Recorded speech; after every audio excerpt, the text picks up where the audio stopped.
अब यहाँ समझना है कि पूजने वाले भी गिर ठाकुर जी हैं, पूजवाने वाले भी ठाकुर जी हैं और पूजने वाले भी ठाकुर जी हैं।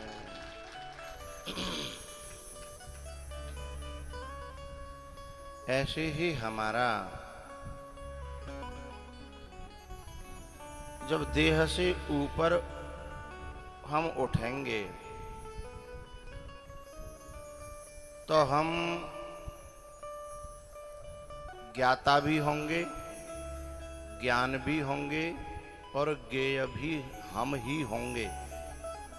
अभी हम ज्ञेय नहीं हैं, अभी हम ज्ञान भी नहीं हैं और अभी हम ज्ञाता भी नहीं हैं। लेकिन जब कथा सुनते सुनते जब देह से ऊपर स्थिति उठेगी तो ज्ञाता भी हम हो जाएंगे, ज्ञान स्वरूप भी हम हो जाएंगे और ज्ञेय स्वरूप भी हम ही हो जाएंगे। तब समझ लो गिरिराज जी की असली पूजा हमारे जीवन में घटेगी। अभी हम गिरिराज जी की परिक्रमा कर रहे हैं, पूजा कर रहे हैं, अभी वो उद्धार का ज्ञान है। अभी गिरिराज जी अलग हैं, हम अलग हैं, परिक्रमा अलग है। लेकिन एक स्थिति परिक्रमा लगाते लगाते लगाते लगाते ऐसी आएगी, फिर हम और परिक्रमा और गिरिराज जी अलग नहीं होंगे। फिर हम जहाँ जहाँ चलेंगे वो सब परिक्रमा बन जाएगा। हम जहाँ जहाँ बैठेंगे वही गोवर्धन बन जाएगा। हम जहाँ जहाँ चलेंगे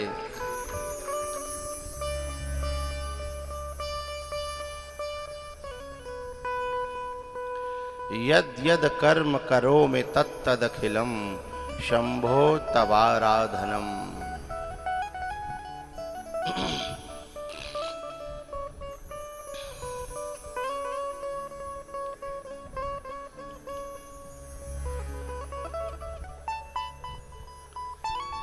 जो पेट्रोल की गाड़ी होती है उसके साइलेंसर से जो धुआं निकलता है वो पेट्रोल का ही दूसरा रूप है।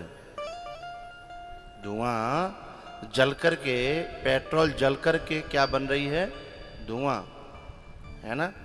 तो उस साइलेंसर में से जो भी कतरा निकलेगा, बड़ा छोटा, है, जैसे बुलेट होती है ना, वो धक धक धक धक करती है, तो उसके साथ में जो धुएं का जो प्रेशर निकलता है वो सब पेट्रोल ही है। चाहे वो छोटा हो, चाहे जो धक धक है ना वो बड़ी हो, चाहे छोटी हो, सब धुआं ही है। साइलेंसर से जो धुआं है, चाहे उसे धुआं कहो चाहे जली जलाई पेट्रोल कहो, वही तो निकलेगा।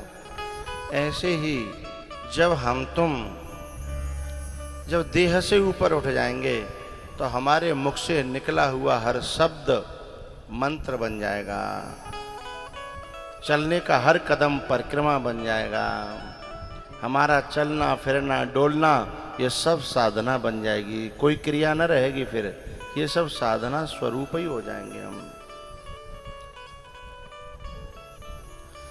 लेकिन जब तक देह में है तो भैया हमें परिक्रमा लगाने जाना भी पड़ेगा। फिर हम परिक्रमा अलग है, गिरिराज जी अलग हैं और हम अलग हैं।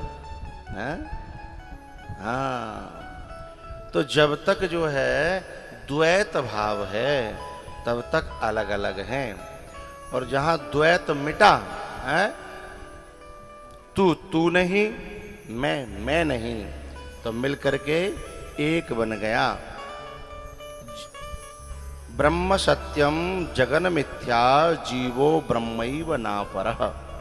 फिर एक हो जाते हैं। एक बात बताओ,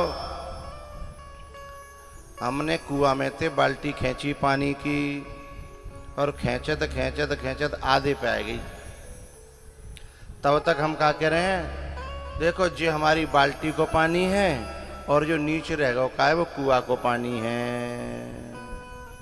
तब तक हाथ में से रस्सी छूट गई, सो बाल्टी नीचे धड़ाम पहुंची। अब माँ छांटे के बताओ कौन सा बाल्टी को पानी है और कौन सा कुआ को पानी है। कोई माई को लाल छांटे के बतावे है कोई जन्म में हो जा धरती पे है भैया, सवरों को सवरों कुआ को ही पानी है गो, है ना। हाँ, तो ऐसे ही हम ईश्वर के अंश हैं और जब तक हम जा देह भाव में हैं तब तक जीव हैं, और देह भाव हट्यो तो हम भी जाके ता हैं, वहीं के वहीं हैं, जिसके अंश थे अंशी में मिलो। ईश्वर अंश जीवय विनाशी, ईश्वर अंश जीवय विनाशी, चेतनया मल सहज सुख राशि।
द्वैत से एकत्व में ले जाने वाली है।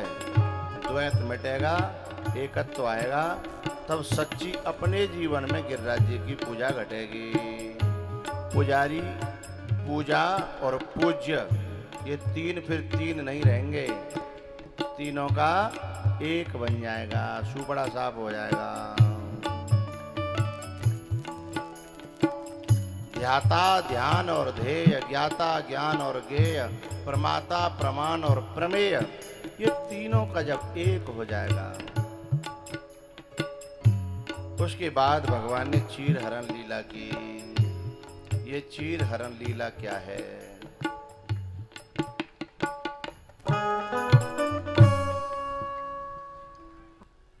ये जीव है ना, वेदांत में तीन दोष हैं, मल, विक्षेप और आवरण। मल, विक्षेप और आवरण, ये तीनों के हटते ही व्यक्ति को ब्रह्म ज्ञान हो जाता है। लेकिन इस बात का कहना अलग है और हट जाना अलग है। हाँ, यदि हट जाता है तो फिर कहना भी बनता नहीं है। मल, विक्षेप और आवरण। मल काहे से हटता है?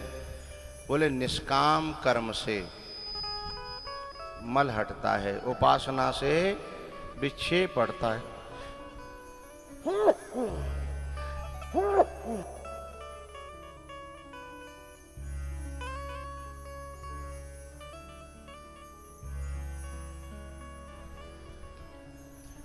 निष्काम कर्म से मल हटता है, उपासना से विक्षेप हटता है और ज्ञान से आवरण हटता है। अब ये जो गोपियां हैं भगवान की व्रजवासिनी, इनका निष्काम कर्म से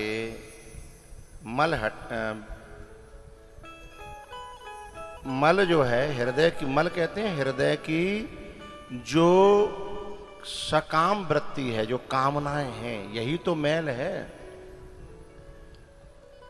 और विक्षेप यानी चंचलता, जब वो चंचलता हटती है तो समझ लो विक्षेप हटा। विक्षेप और आवरण यानी एक ढक्कन, यानी एक पर्दा है, जो अज्ञान का पर्दा है कि मैं ब्रह्म नहीं हूँ, मैं जीव हूँ, मैं इस नाम वाला हूँ, मैं इस रूप वाला हूँ, है, ये एक पर्दा है। जबकि ये हटता है तो न मेरा कोई नाम है, न मेरा कोई रूप है, मैं ज्यों का त्यों हूँ। ये भाव बनता है, ये विचार बनता है। मल, विक्षेप और आवरण। तो जो पर्दा है ना, भगवान ने जो चीर हरण किया, चीर हरण क्या है? पर्दा। और जब पर्दा हट जाता है तो फिर जीव जीव नहीं रहता, जीवो ब्रह्मैव, फिर जीव ब्रह्म स्वरूप हो जाता है। उसी के बाद जो गोपियों की और परमात्मा की जो लीला होती है, उसी को हम रास लीला कहते हैं।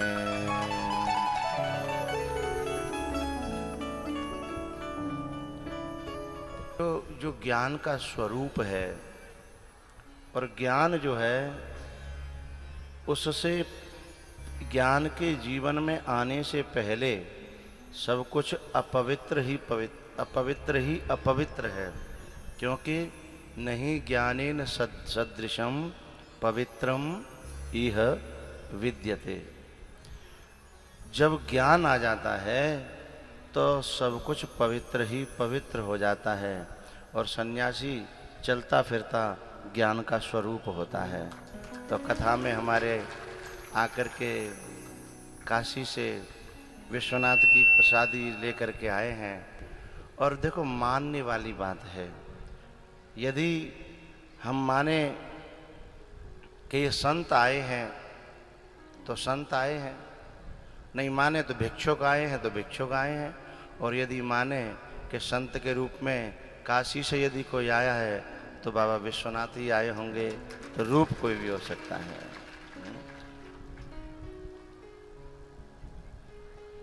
और हमारे भागवताचार्य जी साथ में हैं,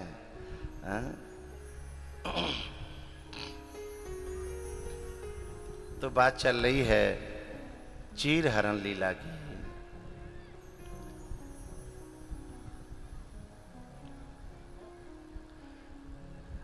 आपने उस दिन सुनाया था कि एक अक्षर का अर्थ जो है, जैसे क्या कहते हैं, गुप्ताक्षरी। हाँ, तो एक संत व्याख्या कर रहे थे, कम ब्रह्म, खम ब्रह्म, यानी कम आत्मानम परमात्मानम आवरणोति, जो आत्मा को जो ढक ले उसे कपट कहते हैं, और वही पर्दा है। वही क्या है? पर्दा है। और उसको परमात्मा के कोई समर्पित हो जाए तो परमात्मा उसको जबरदस्ती, जैसे उनके चीर को हरण कर लिया, ऐसे परमात्मा उसे न चाहते हुए भी छीन लेता है। तो ये गोपियां, क्योंकि गोपियों को भगवान रास के काबिल बनाना चाहते हैं। रास क्या है? रसो वही सह, उपनिषद कहते हैं कि जो रस स्वरूप है, जो परमात्मा का जो आत्मानंद है, परमात्मानंद है, वह रास है। लेकिन वह तब तक नहीं मिलेगा। भाई देखो, एक सोने की अंगूठी है, और वो हमने कही कि भैया सोने की अंगूठी एक डिबिया में धरी है, तुम्हारी छोरी को ब्याह हुआ तो ले जाओ। बोले कहाँ धरी है? झोंपड़ी में धरी है, एक डिबिया में ले जाओ। अब उन्होंने जो है वो अंगूठी निकाली तो वो तो लोहे की थी। बोले बाबा जी तो लोहे की है। सो स्वामी जी ने कहा कि मैंने तो एक ही डिबिया में पारस पत्थर और लोहे की अंगूठी दोनों धरी थी, मैंने समझा कि सोना बन गई होगी, हैं? लेकिन वहां में एक छोटा सा पन्नी, छोटी सी पन्नी जो पारदर्शी थी, लग तो ये रहा था कि ये सोना और पारस लोहा और पारस पत्थर दोनों एक ही डिबिया में हैं तो सोना बन ही गया होगा, लेकिन एक छोटा सा भेद रह गया, पर्दा रह गया, पट रह गया, इसलिए लोहा लोहा रह गया, पारस पारस रह गया। हमारे जीवन में ऐसे ही न जाने कितने पारस पत्थर हमारे पास से गुजर जाते हैं, संत के रूप में, महापुरुषों के रूप में, बुद्ध पुरुषों के रूप में, लेकिन एक जो है कोई न कोई छोटा सा पर्दा रह जाता है, उससे हम लोहे के लोहे रह जाते हैं, सोने बन नहीं पाते, पारस बन नहीं पाते। क्योंकि पारस में और महापुरुष में एक छोटा सा अंतर है। जो पारस है ना, वो लोहे को सोना तो बनाता है पर पारस नहीं बनाता, अपने समान नहीं बनाता। लेकिन जो संत है, जो महापुरुष है, क्यों प्रेमदास जी, संतों पे वो लगाना चाहिए कूलर या पंखा? नहीं नहीं, वो तो देह से ऊपर है पर हम तो नीचे हैं, कोशिश करो।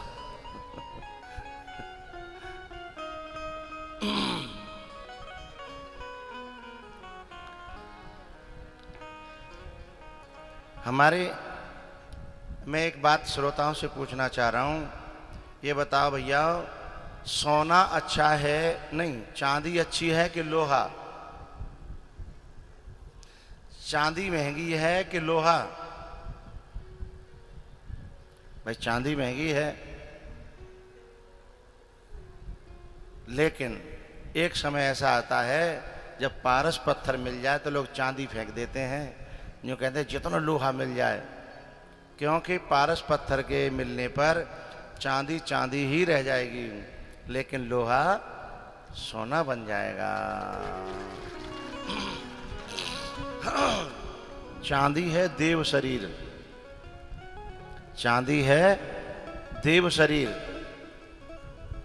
और लोहा है मनुष्य शरीर। यद्यपि चांदी महंगी है, देव शरीर मूल्यवान है, लेकिन जब पारस पत्थर मिलता है, कोई संत मिलता है, महापुरुष मिलता है, तो जो देव शरीर है ना, वो सोना नहीं बन पाता।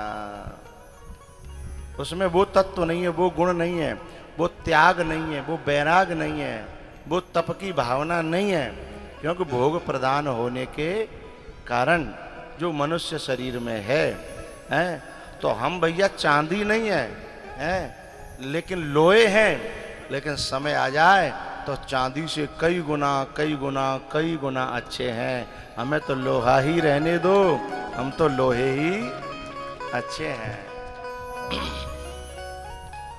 तो जब पर्दा हटा तो रास के काबिल ये गोपियां बनी हैं। उसके बाद भगवान ने अपनी मुरली वादन की है। ये मुरली क्या है? ये जो मुरली है ना भैया, एक बांस की छड़ में भगवान अपने प्राण फूंकते हैं, और उन प्राणों से जो राग निकलता है, वो राग जो जीव की हृदय में अनुराग का संचरण करता है, वही तो मुरली वादन है। अंतर इतना है, ये वक्ता लोग, संत लोग आए हैं, ये भी भगवान की चलती फिरती मुरली हैं, और इनमें भी भगवान प्राण फूंकते। हाँ हमऊ बई में है, हाँ हमऊ बई में है, हाँ। तो इनमें भगवान प्राण फूंकते हैं, और प्राण फूंक करके फिर इनमें से जो राग निकलता है, जो सबके भीतर अनुराग का संचरण करता है, और वो अनुराग फिर परमात्मा की ओर खींचता है। मुरली का यही काम तो है, सबके अंदर अनुराग पैदा करना है और उन्हें परमात्मा तक पहुंचाना, उनके अंदर वैराग्य जगाना है। तो ये वक्ता भी मुरली होता है, लेकिन वह वक्ता मुरली होता है जो भगवान जैसे फूंके तैसे बजे और अपने आप बजन लगे तो फिर वो मुरली नहीं रह जाएगा, हैं? तो जिनके भीतर वासनाओं का शोर है, कामनाओं का शोर है, हैं? अपना शोर है, तब तक वो मुरली नहीं है। लेकिन जो सच्ची भगवान की जो मुरली है उसमें अपना कोई शोरगुल नहीं है। भगवान जितना फूंकते हैं, जैसा फूंकते हैं वैसा बजे। ये मुरली भगवान को सबसे ज्यादा प्यारी क्यों थी? क्योंकि वो जैसे बजाना चाहते हैं। हाँ, एक पंक्ति गाते हैं ना,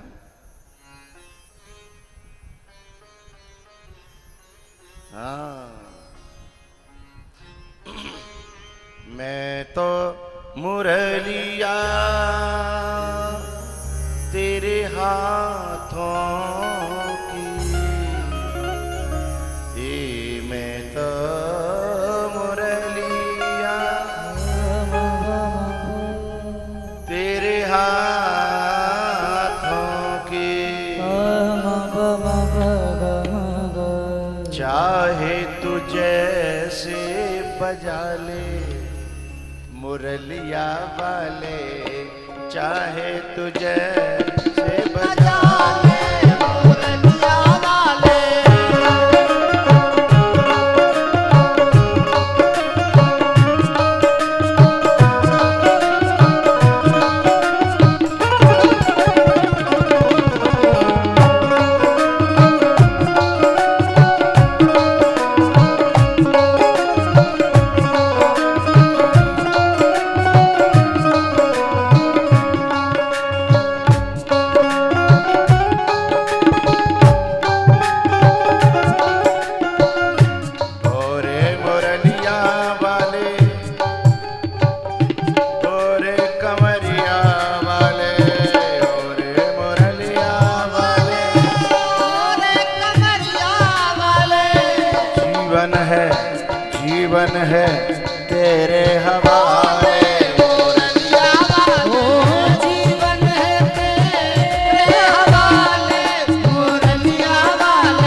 अब तो गले से लगा ले मुरलिया वाले।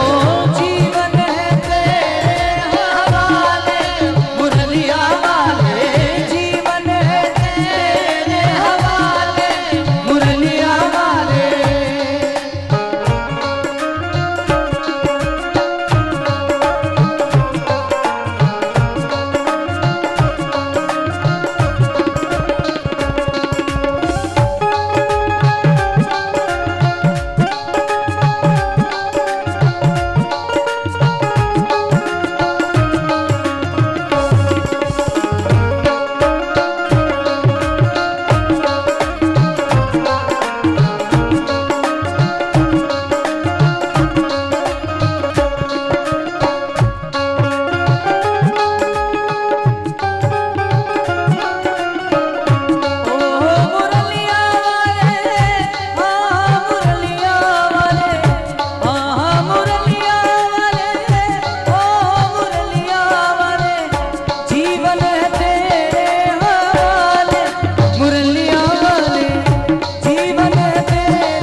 जीवन है तेरे हवाले मुरलिया वाले।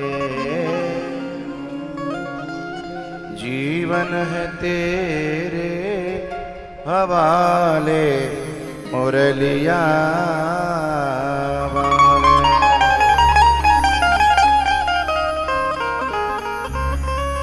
भगवान ने मुरली बजा करके गोपियों को बुलाया और गोपियों के साथ जब रास हुआ तो हर गोपी के लिए भगवान ने अपना एक रूप बनाया।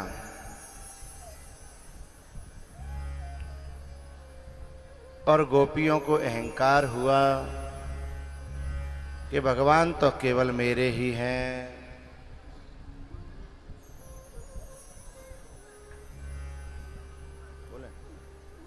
हरि बोल।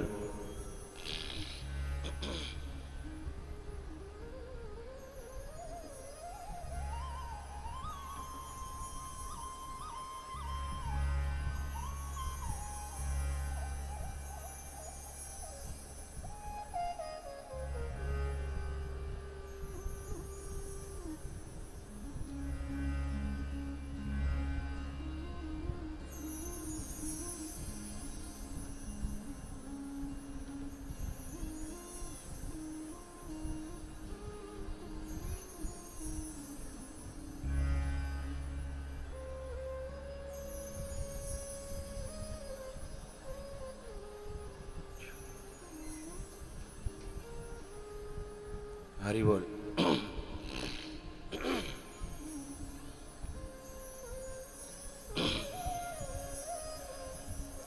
जितनी गोपियां थीं तो और बहुत भारीपन हो गया, आवाज दब और गई। जितनी गोपियां थीं भगवान ने उतने ही रूप बनाए।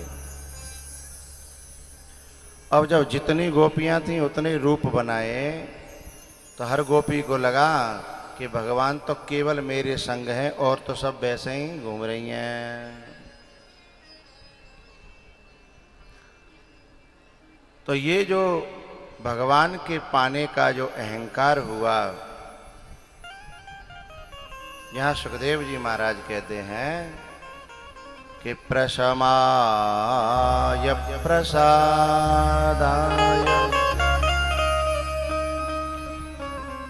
तत्रैवान्तरधीयत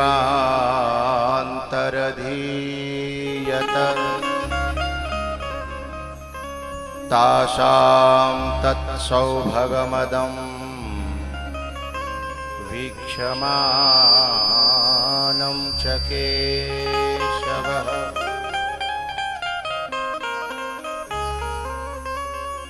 मानम च मदम वीक्ष।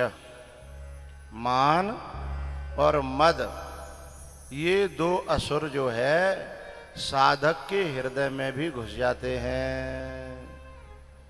अब यहाँ गोपियों के हृदय में कितनी ऊंची साधना पहुंची होगी, भगवान के साथ रमण हो रहा है, लेकिन वहां तक भी मानम च मदम वीक्ष, उनके अंदर जो है मान और मद को देख करके ठाकुर जी ने निर्णय किया कि काय का किस कारण से मान है, किस कारण से मद है, मिल जाने से। तो कारण को ही खत्म करो ना भाई, कारण खत्म होगा तो कार्य तो अपने आप खत्म हो जाएगा। तो बस उनके बीच में से वहीं के वहीं अंतर ध्यान हो गए। अब यहां ये नहीं कह रहे हैं सुखदेव जी कि चले गए, तत्रैव अंतरधीयत, वहीं अंतर ध्यान हो गए। अब यहां भगवान के पाने के लिए जो गोपियों ने रुदन किया है, जो रोई हैं, अभी 1 बजा हुआ है और इतने संत महापुरुष आए हैं, हम सोचेंगे कि हमेशा सोच रहे हैं कि हम तो 7 दिन से लगातार बोल ही रहे हैं, लेकिन इन सब का थोड़ा थोड़ा आशीर्वाद मिलेगा, तो हम कथा को संक्षेपेण समेट करके और सबका आशीर्वाद लेंगे। इसलिए संक्षेपेण हम बात कर रहे हैं कि भगवान जब अंतर ध्यान भये, तो जब गोपियां रोई हैं, उस रुदन में जो भाव प्रकट हुए हैं उसे गोपी गीत कहा सुखदेव जी ने। और रो रो करके जो जो भाव प्रकट हुए हैं उन्हें सुखदेव जी ने गाया है। जयति तेधिकं जन्मना व्रजः श्रयत इंदिरा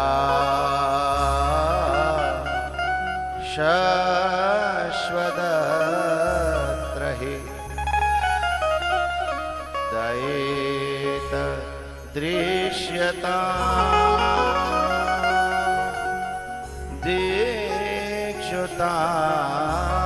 दीक्षुतावकाः त्वयि धृता सवः त्वां विचिन्वते। कोई वैयाकरणी आ जाए, फिर वैयाकरण के सूत्र तोड़ के बोलने का आनंद कुछ अलग हो जाता है। त्वयि धृता सवः त्वां विचिन्वते। हे गोविंद, ते जन्मना वैकुंठाद अधिकम ब्रज जयति। ये व्रज है ना, तेरे आने के बाद ते जन्मना वैकुंठ से भी ज्यादा अच्छा लगने लगा। भाई किसी ने पूछा कि तुमने वैकुंठ देखा है? तुम जब उपमा दे रही हो तो तुमने वैकुंठ देखा है? तो गोपियां कहती हैं क्योंकि हम श्रुतियां हैं, हम स्मृतियां हैं, हम तो वैकुंठ को और इन सारी उनका बखान तभी तो करती हैं क्योंकि हमारे सब देखा हुआ है। ये श्रुतियों का, स्मृतियों का, ये सब जाना देखा पहचाना है, तभी तो कह पा रही हैं वैकुंठाद अधिकम जयति। अरे भैया गोविंदपुर वाले हो, ये बताओ, जा खेत में आज जो सुंदरता है, जो आनंद है, जो मेला लगा है, ये संत भगवान आए हैं, अपने आप चल चल करके कहाँ कहाँ से आए हैं। ये क्यों आए हैं? जा खेत की वजह से नहीं ना, क्योंकि यहाँ ठाकुर जी भागवत जी के रूप में विराजमान हुए हैं, तो क्योंकि तिरोधाय प्रविष्टोयम श्रीमद् भागवतारणवम तेनेयम वांगमयी मूर्ति शब्दमयी मूर्ति प्रत्यक्षा वर्तते हरे। जब ये भागवत जी विराजमान होती हैं, ठाकुर जी का स्वरूप है, तब यहाँ गोविंदपुर जो है वृंदावन जैसा बन जाता है, गोवर्धन जैसा बन जाता है, काशी जैसा बन जाता है। तो ये तो शब्दमयी मूर्ति है, वांग्मयी मूर्ति है। लेकिन जब ठाकुर जी उस अपनी रूप में आए होंगे, मुरली बजाने वाले के रूप में वृंदावन में, तो फिर वो कितना सुंदर, कितना सुहावना लगा होगा, ऐसा सोचा ही जा सकता है, हैं? कल्पना भी करना बड़ा मुश्किल है। इसलिए गोपियां कह रही हैं कि ते जन्मना वैकुंठात अधिकम जयति, तेरे जन्म से, तेरे प्रकट हो जाने से इतना सुंदर बन गया। क्योंकि यहाँ अत्र इंदिरा श्रयत, यहाँ जो है लक्ष्मी जी स्वयं आकर के सेविका के रूप में काम करने लगी। जब लक्ष्मी जा सेविका बन जाए तो फिर कहना ही क्या। इस प्रकार से रो रो करके उन्होंने अपने मन की व्यथा को गाया। अब रोना तो हमारा भी होता है, लेकिन संसार के लिए, और गोपियों का रोना है संसार के मालिक के लिए। हमारा रोना जगत के लिए है और गोपियों का रोना जगदीश के लिए है। सुखदेव जी लास्ट में कहते हैं, रुरुदुः सुस्वरम राजन कृष्ण दर्शन लालसा। रुरुदुः सुस्वरम राजन कृष्ण दर्शन लालसा। इति गोप्यः प्रगायन्त्यः प्रलपन्त्यश्च चित्रधा। रो रो करके गोपियों के हृदय का ये जो मल था, क्या मान और मद, ये जब धुल गया। ये कूलर की हवा चालू हो गई क्यों भैया? दिखावे के लिए धर गए।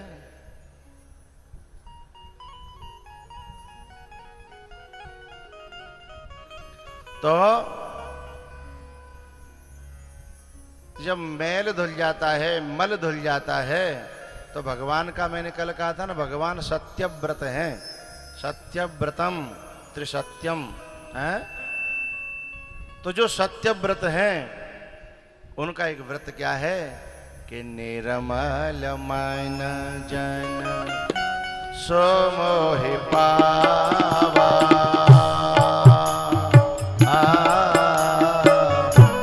निर्मल मन जन सो मोहि पावा। मोहि कपट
कपट छल छिद्र न भावा। उसके बाद भैया 3 असुर और थे, केशी, वृषभासुर, व्योमासुर। ठाकुर जी ने इन तीनों को समाप्त किया और भगवान के ब्रज में रहने के जो दिन थे लगभग पूरे हुए। उधर कंस के जितने असुर थे वे पूरे हो गए। अब क्या करें? तो नारद जी ने सलाह करी दई कि भैया ऐसा करो, उन्हें यहीं बुलाओ, षड्यंत्र करके यहीं मारो। बोले ठीक है। तो अक्रूर जी को तैयार किया कि तुम जो है मेरा रथ लेके जाओ और उन दोनों भाइयों को लेकर के आओ। जब दोनों भाइयों को लेने का षड्यंत्र किया, उधर से तो चले हैं अक्रूर जी महाराज और इधर ठाकुर जी को पता लग गया। अक्रूर जी के मन की दशा है कि मया चरितम भद्रम किम तप्तम परमम तपः। वो कह रहे हैं कि मेरा ऐसा कौन सा कोई भाग्य उदय हुआ, मैंने ऐसा कोई तप तो किया नहीं है कि मैं आज ठाकुर जी के दर्शन अपनी आंखों से जाकर के करूंगा। क्या गति हो रही है? जैसे विभीषण जी चले हैं न लंका से, कि जिन चरणन के पादुकन भरत रहे मन लाय, तिन कहूँ आजु बिलो कि हम इन नयनन अब जाय, तिन कहूँ आजु बिलो कि हम।